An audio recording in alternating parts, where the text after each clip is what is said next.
All right, real talk today. Real talk today for real people, right? In leadership, there's some things that we've got to understand. And as subordinates, we have how to be a dynamic subordinate. That's what we're talking about today. How to be a dynamic subordinate. Now, why is this so important? I started a brand new job. I show up, it's about 3:30 in the morning, and I'm walking around this retail, just checking everything out that I'm about to get myself into. And about 30 minutes later, my boss walks in, my brand new boss. He's in there at 4 o'clock in the morning. I'm like, dude, what are you doing in my building? He said, no. What are you doing in my building?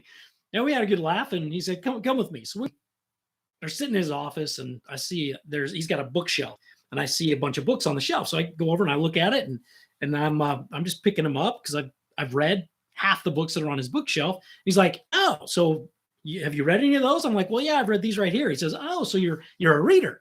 I said, well, yeah, I try to read as often as I can. He says, no. He says, you read real books. I'm like, well, you read real books. I read nonfiction, if that's what you mean. He says, yeah, you need to read this book right here, Secrets of a Dynamic Subordinate. Now, what is a dynamic subordinate? There are a few things that we have to understand and we have to know about being a dynamic subordinate. Real quick. You probably noticed that in certain areas, there are these little itty bitty tiny dogs, and they bark at everything. Man, they think they can conquer the world. And then they go up and they start barking at these big old dogs. And these big old dogs do what? Chomp. With one bite, little gone, right? So why is this important? Because if we don't know our role and we overstep our bounds, chomp, we lose our job. We're sent down the river, right? We meant well. We thought we were doing the right thing, but because we didn't know our role and we overstepped our bounds, gonzo, eaten by the big dog. All right. Number two, the relationship that we have both with our boss as well as with our subordinates, those that report to us. And number three is work itself. It's got to get done, right? It's got to get done. But if we overfocus on getting the work done and we underfocus on the building relationships, we're gone. If we overfocus on building the relationships, gone. So we're going to talk about four specific things, just four specific that we've got to do to be a dynamic subordinate in any work environment. All right. Now, for those of you who don't know me, my name is David Adams with People Steward Leadership and David Adams Speaks. Here's the thing. The reason I formed People Steward Leadership is for something very simple. It's to inspire leaders to embrace people steward leadership so that they take personal responsibility for their own growth and development. How to lead. But if we embrace them as people and we teach them, right? Very, very important. So let's talk about loyalty. Number one step is loyalty. Protect your boss. Now, I get it. If it's something immoral, if it's something unethical, no, guess what? If it's illegal, we don't protect anybody if they're doing illegal stuff. Why? Because it's illegal. That's why, right? We never cross the line to more when it comes to legality, right? We just don't. We don't put up with it. We don't allow it. We keep them out of trouble so that it keeps the company out of trouble. All right. But loyalty to the boss. Now, what does that mean? What that means is if we're utilizing self-preservation, so we're throwing the boss under the bus to protect ourselves, that, my friend, is the height of disloyalty. That is absolute, in my book, dishonest, and it's not good, right? Our job is to uplift our boss. Our job is to never badmouth our boss. So when it comes to loyalty, you take the heat for your boss, period. That's our role. As a dynamic subordinate, you take the heat for your boss. You do not throw your boss under the bus. I don't think I need to say any more about that, but in the book, he talks an awful lot about presidents and their cabinets and why people, they start to undermine the policies. They start to badmouth their boss. And the boss is like, get out. If you're not loyal, you can't back up the policies that we have. And if you can't back up what we stand for, you can't be here. Hit the road, Jack, right? Becomes very important that we are loyal to our boss. Stand by him, that we uplift him, that we take care of him, that we are willing to follow the final decision. Okay, so yes, if there's something we disagree with behind closed doors, we are honest. We tell them about it. But once the decision is made, once that decision is made by our boss, we follow it as if we made the decision ourselves because we're on board. Now, if we can't be on board because of one thing or another, then our role is leave. Leave. But do not throw your boss under the bus. If there's something you disagree with, you don't tell your subordinates. You don't tell the people that work or report to you about it. That's not their place, and it's not your place to tell them, right? Your job is to back the decision of your boss 100%. And if you can't do it, then you need to quit and go find somebody, a boss to work for that you can back up. Or better yet, go work for yourself where you can back yourself up. All right. So loyalty, very, very, very important. Loyalty. Number 2, honesty. So many times people try to protect themselves so that they are not blindsided by their boss or our customers or a board of directors that comes in and finds something that they didn't know about, that you knew about, but you didn't tell them because you were afraid you were going to get in trouble for it. No. If we're going to get in trouble for it, we need to be honest about it, come in and share on the front side so that we can start fixing and solving the problem so nobody gets blasted by it later. So important. Honesty. Report the good with the bad. Now, if it is something bad that's taken place, when we come to the boss with it, we need to have thought through the solution. 3. We bring 3 possible solutions. I'm telling you, I was 19 years old. I had a crazy thing that came up. We had hundreds and hundreds of videos and books that we needed to get delivered. And I called a meeting, brought all these guys together, and we're all sitting there in this meeting. And I get up, I'm like, oh my gosh, the world's coming to an end. I have no idea how I'm going to make this happen. And I sounded like an idiot. And one of these guys afterwards, he said, Dave, come here. He says, please don't ever hold a meeting and just spew out all your problems without bringing at least possible solutions. He says, because what it looks like is that you didn't put any thought into solving the problem yourself. 0 thought. And then you just shoved it on everybody else to solve it for you. Never, ever do that. Put your thought into it, come with 3 possible solutions, present it to the group, and then we have something to work from where we are like, well, actually, number 3 would work. I tried number 3 once before, and that worked really well. Or number 1 worked.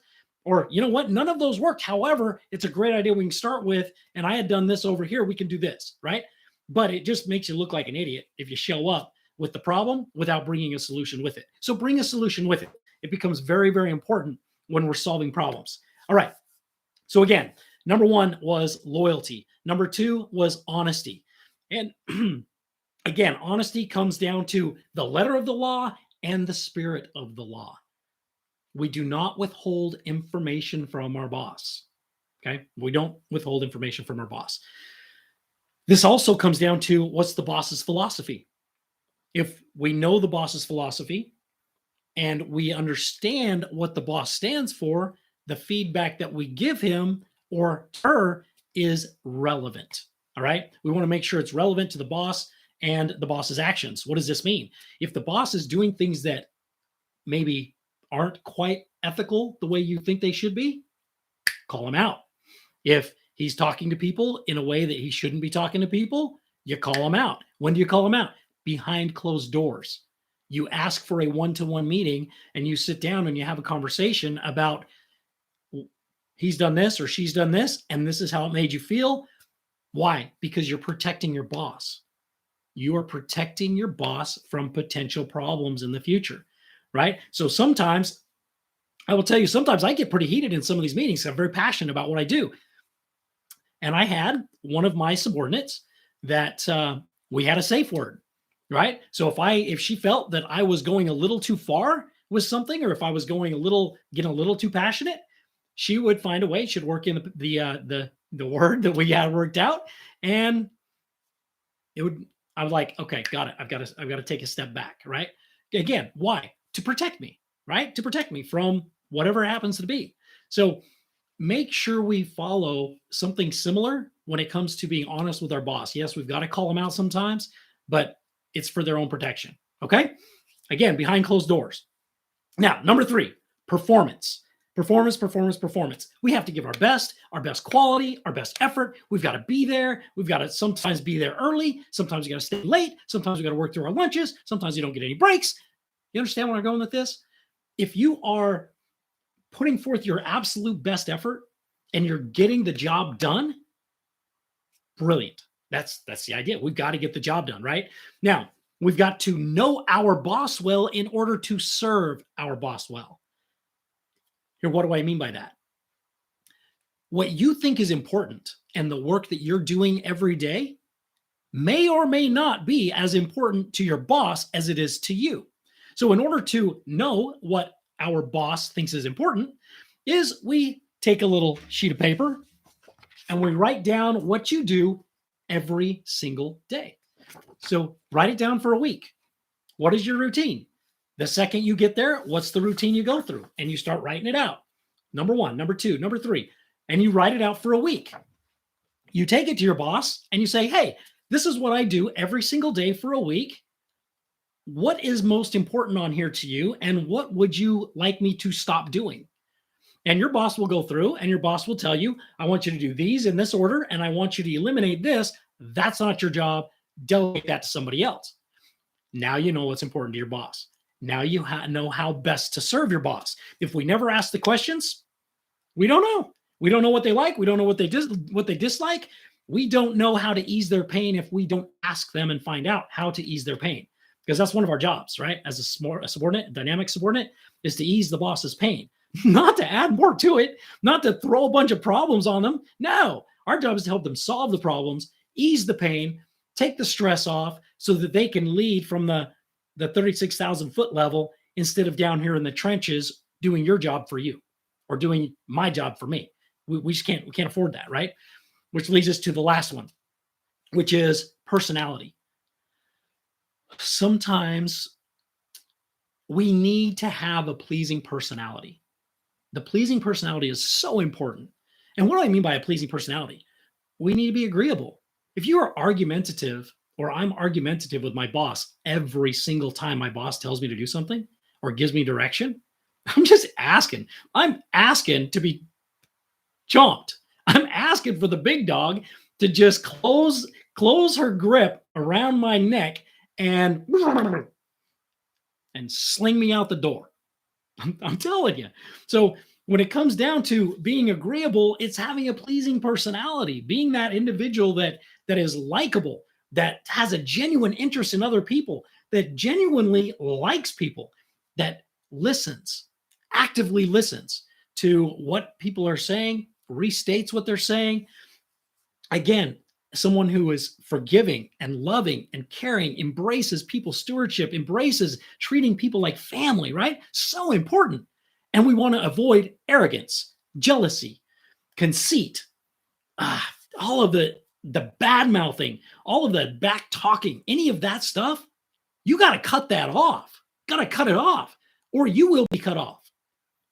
Again, this is a really important training, because if we don't cut off the negative, and if we don't present the pleasing personality and really identify with it and develop it, we won't last.